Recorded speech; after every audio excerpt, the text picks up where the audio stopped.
I am as vulnerable as I could ever be right now, drinking my cold brew, which I'm absolutely addicted from Dunkin' Donuts. I'm addicted to the cold brew at Dunkin' Donuts. I'm very vulnerable right now. There's a lot of moving pieces and there's only one me. So with all the moving pieces and only one me, sometimes it can feel very overwhelming and emotions are really high right now. And I haven't showered since Sunday. It's Tuesday and I am like really just like recognizing everything I have to get done for a really beautiful new beginning, and but also feeling well overwhelmed because it all has to get done. Like timing is of the essence right now. But there's also that healing going on that I speak on, and there's also that spiritual awakening that I've been pushing forward on, and being closer to the universe and being closer to my divine. And so with all this happening, I'm like fully like in imposter syndrome right now, like 100%. I am feeling like, am I doing the work? Am I healing? Is this the right move? Am I making the right decisions? Is this that true calling of me completely finishing my cycle, finishing the circle?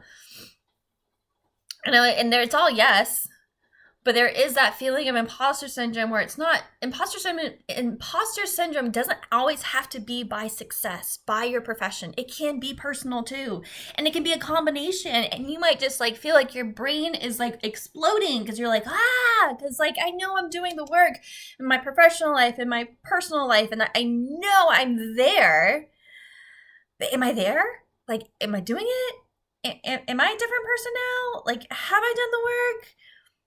Answer is yes, you have. And I'm going to say this because I'm saying it to myself, because the best part of my channel is like, it's just therapy for me. And those who listen, I love you guys for listening.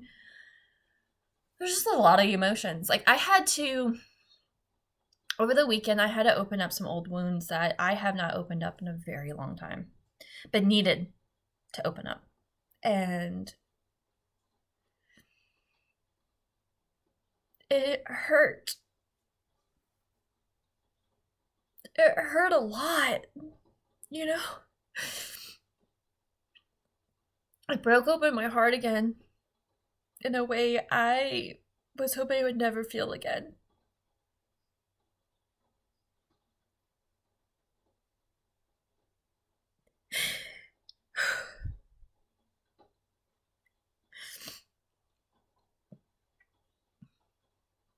Ever love something, someone, and you just knew the timing was wrong? And so you just block it, right? You move on with life. You block it. And you're not even sure if it's coming back around at all. And to be honest, I am vowing a season of celibacy right now. And I'm working on a season of sobriety to be sober. I'm getting there. I'm not 100% there yet, but I am working towards it. And I can say I'm working towards it because I know for me personally, alcohol is not an addiction. I just know it would be something good for me to do.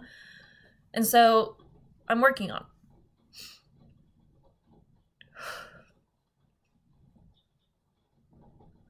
You see, I genuinely loved someone a long time ago. And that person couldn't love me.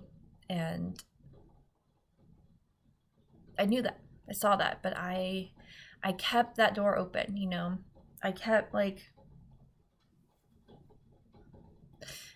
door open. And then I realized how much it was hurting me emotionally, because though I did try to be that person for them, I couldn't be, simply enough. And it sucked. And I feel like we all go through that. We all have that one relationship where we just knew like they just couldn't love us. No matter what we did, no matter how we responded, no matter how we supported, they just genuinely couldn't love us. And so we have to walk away. I had to revisit those feelings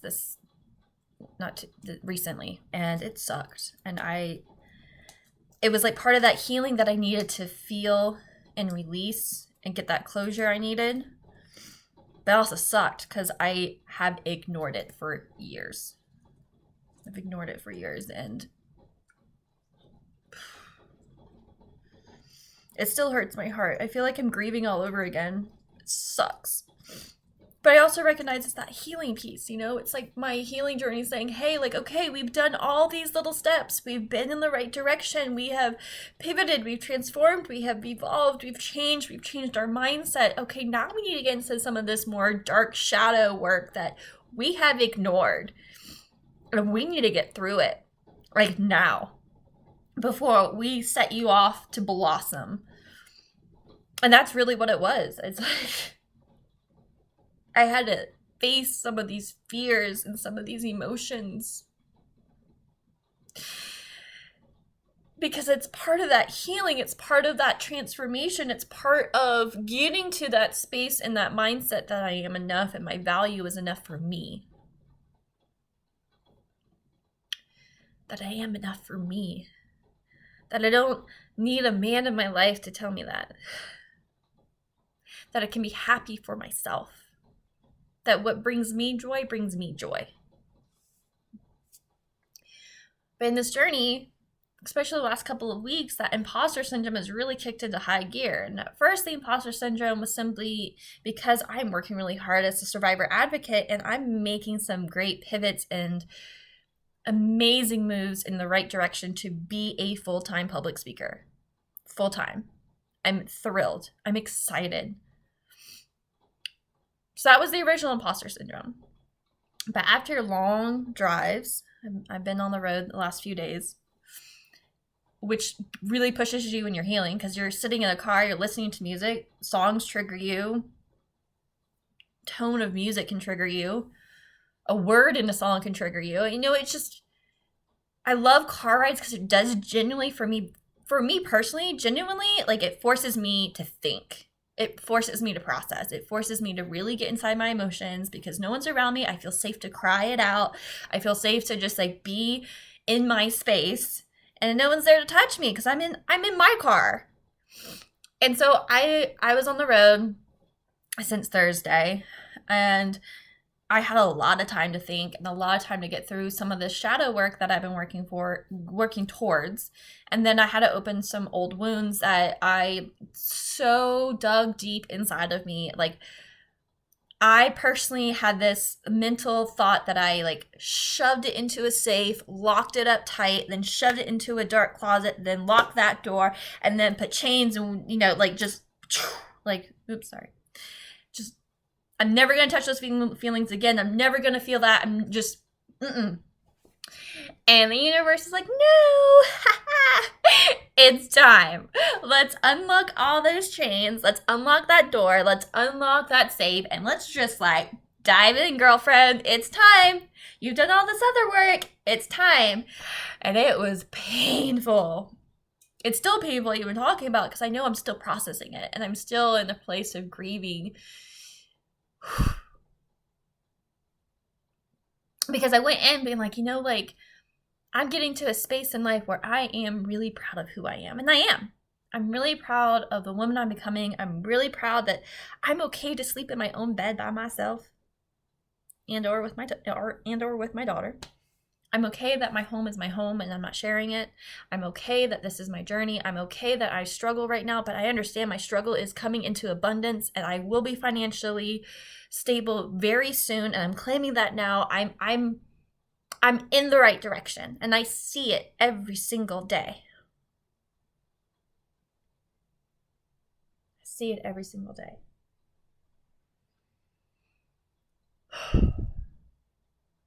But then the universe is like, hey, what's up? We still got some grieving to do. We still have some emotions to deal with. Let's start that healing. And you're like, what? What?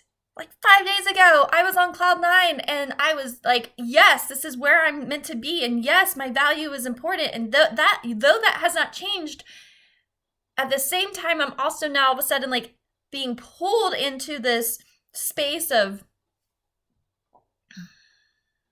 grieving and heartache all over again. A heartache that I thought I left behind a long time ago. But the universe said, no, you never let go of it. You just hid it. You hid it well for years. You ignored it. You blocked it. You put walls up. You made sure like nothing could happen to you and your heart like that ever again. But let's heal that so that you can accept love one day.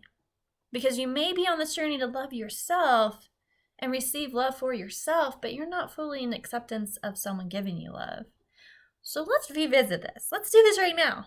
And that's what happened over the weekend. And I'm just so vulnerable and so emotional and so like, And I'm having to make some really amazing decisions for my personal life. And I'm pretty excited for it. And don't forget, like when you make some decisions for you, make sure they're for you. And I had to make that clear today. My mom was calling me to talk about what's going on in my life right now. And I had to stop her. I was like, listen, no one's going to have influence on my decision right now. Everyone has always had an influence in some form or fashion on every decision I make and where I go and how I do it and how I'm progressing and how I'm living. And I'm just like, no, like what I do next for me, it's for me. I don't have to explain myself to anybody. I don't have to. There might be a tight circle of family that I'm going to be like, hey, this is what's going on. Of course. I mean, we have that in our lives or our support system of friends, but now like I'm walking into my season. That's beautifully happy. And I deserve that. I deserve that happiness. And I don't really feel like I'm fully there yet. Like I'm happy to some extents. Yes. Do I love my home? Yes. That makes me very happy. Do I love my bond and my relationship with my daughter? Yes, that makes me happy. Do I love this YouTube channel? Yes, it makes me happy. Do I love what I do for a living? Yes. But do I still have anxieties here? Going out in public? Yeah. Have I all of a sudden changed my narrative where it doesn't feel like home out there? Yeah. Have I changed the narrative that home is calling me now? Yeah. And I'm in this space, it's like I have some really amazing opportunities coming and some amazing mentors that want to help shape me. That's a blessing. And the only way to do that is to continue this healing, to get to that space that when they give you constructive criticism or when they give you advice, you're really taking it in like a sponge because you know what they're giving you is to help you grow and evolve. And I've been working like that with my healers, with my therapists, with my life coaches, with my Reiki specialists. Like I have been doing all that in the spiritual realm, but now it's time to switch the narrative where I'm really in it in the professional side and really getting into myself because I'm 32 years old. It's time. It's all time. Cycles need to end. The toxic patterns and behaviors in myself need to be cut. I need to no longer attract narcissists. I need to no longer attract toxic individuals in my life because the reason I attract them is because I feel like I can fix them, right? When you're a healer and you love to help others, it's very easy for us to be a target and for us to attract certain individuals in our life that are a little bit more broken than us because we feel like we can fix them. We love a project. We love a challenge. But then our cup gets empty and or some like extreme disrespect happens. And then what happened? Then what happens after that?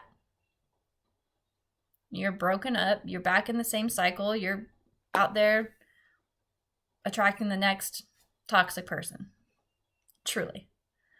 And that's why in this like 5 days being on the road, 5 days I've been on the road, I have really been in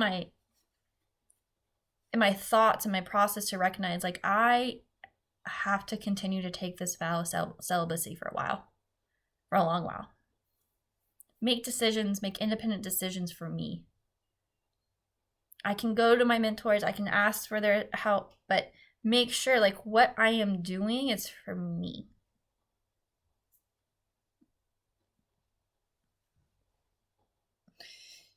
A lot of emotions came up. I felt my heart again for the first time in a long time. Which says something, because I know if you've been following my journey, I've had relationships. Hell, I've been engaged. I've had my fair share of telling you what's going on in my personal life. So to be like, hey, I felt my heart for the first time could sound strange. You're like, you've had relationships. Like, yeah. But feeling my heart for the first time this weekend really made it clear to me that I have never really been fully committed to anybody.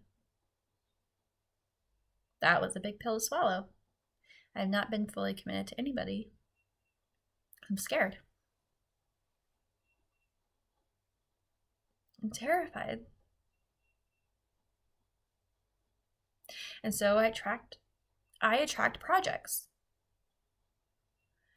Because as long as I track the project of an individual and their brokenness and help them, I don't have to deal with my own feelings as much, because I'm thinking about their feelings and their needs and their wants. But all I'm doing is neglecting myself, you know? I was in a space this weekend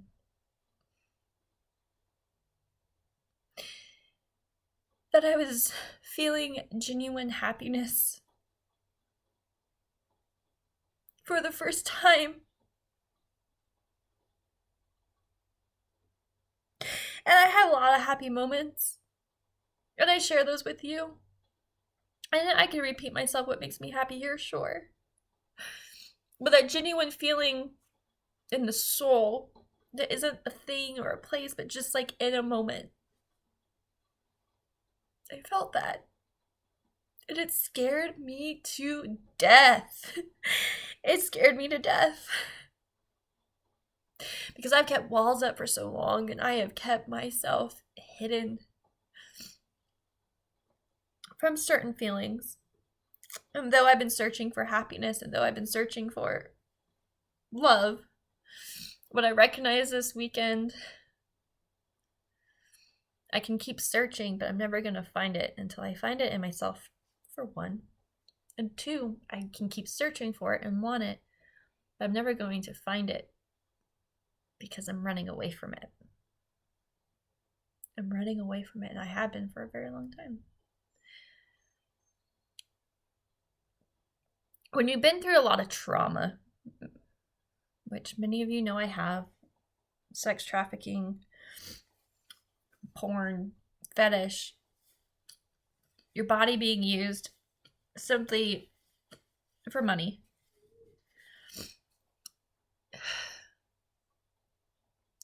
It's easy to block, and it's easy to disassociate.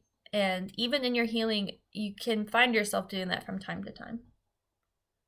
But then you also get scared of like genuine feelings too, because you've never really felt those things before, because you've been in a headspace for so long that you would walk into a room with a man or a female and know exactly that they're going to be handling you in a way. And the best thing you do is just play your character. Play your character.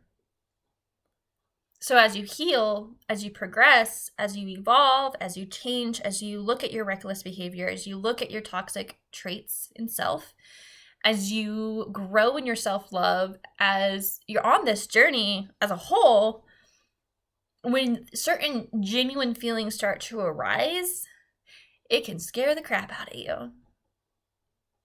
And then on top of that, you do have moments where you feel like you're in those genuine feelings, but then you realize, no, like, you realize later in the journey that those feelings were wonderful and they were genuine to an extent, but they weren't part of your full purpose and potential of what that can really feel like.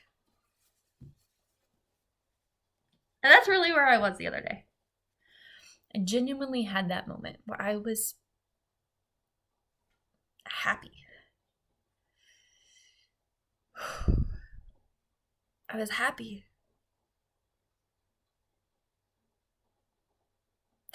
And it scared me. It still does. I mean, that's why I'm emotional and I'm vulnerable right now. It's like, it fucking scared the shit out of me. Am I happy for my kid? Yes. Am I happy for our journey together? 100%. But really feeling it in my soul, I never really, after learning this weekend, I never felt that before. Which completely changes my narrative. And it was a narrative that I always knew I needed to change anyways, and I knew I've needed to change it for a while, but I had validation that it has to happen now. And it's scary. It's scary. I could say I'm terrified. But then that's also what's leading into me having this like imposter syndrome right now. It's like, am I doing the healing? Am I doing the work? Are my universe and my divine and my spirit guides and my ancestors, are they really with me? Is this really happening in my life? Am I really becoming that public speaker that I've always wanted to be and be an advocate? Am I making the right moves? And so like that continues to like question itself over and over and over again, to the point that it's like, oh, am I doing it? Is this real? It's real. And be first to tell you it's real.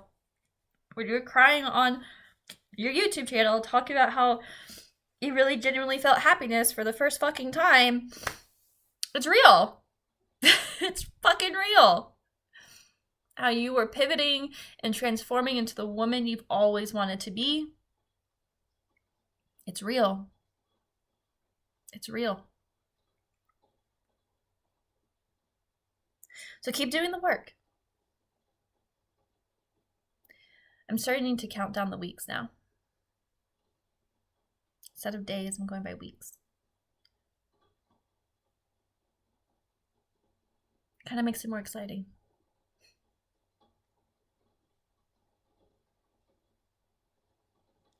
My daughter's back from her vacation.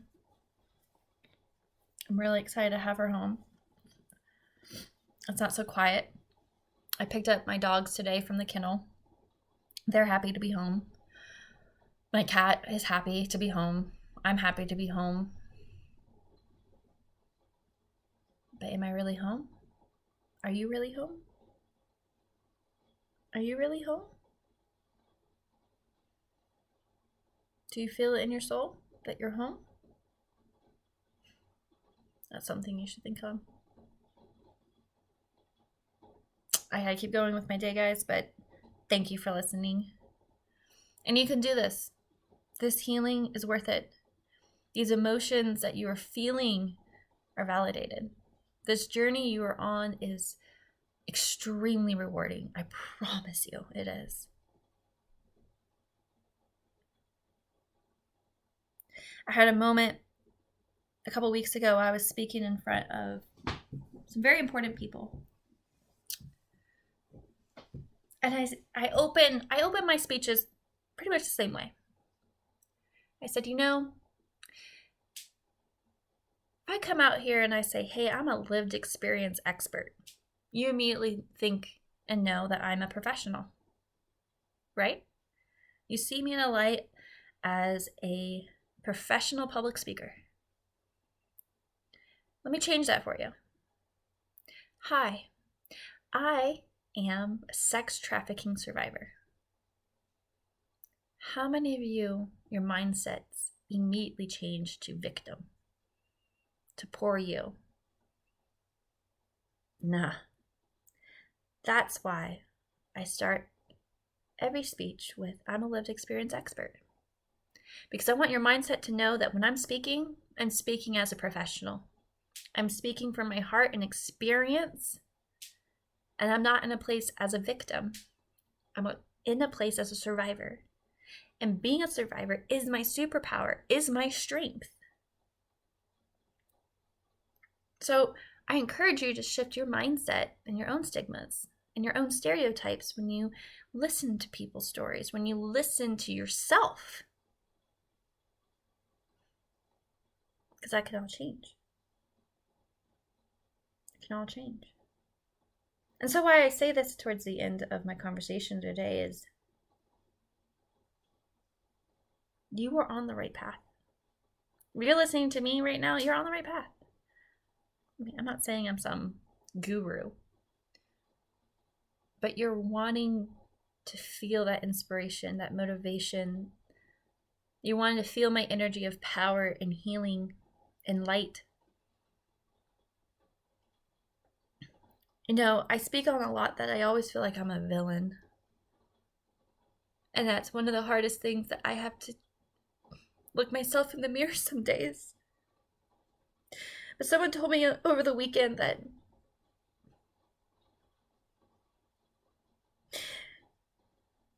someone special to me over the weekend told me that I don't see you as a villain. Did you make some poor choices and mistakes? Sure. But I don't see you as a villain.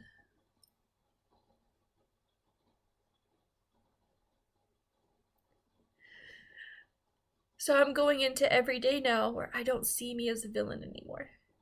I see myself beautifully blossoming into the woman, into the mother, into the friend, into the daughter that I'm purposely meant to be here on earth for. And it took that one individual to tell me that. No one else could have told me that, to be honest. Did I mention I was happy? Keep going. You got this. You're not a villain. You're not a bad guy. You're finding your purpose. You're finding your tribe. You're finding your soul. You got this. I believe in you. Bye, guys.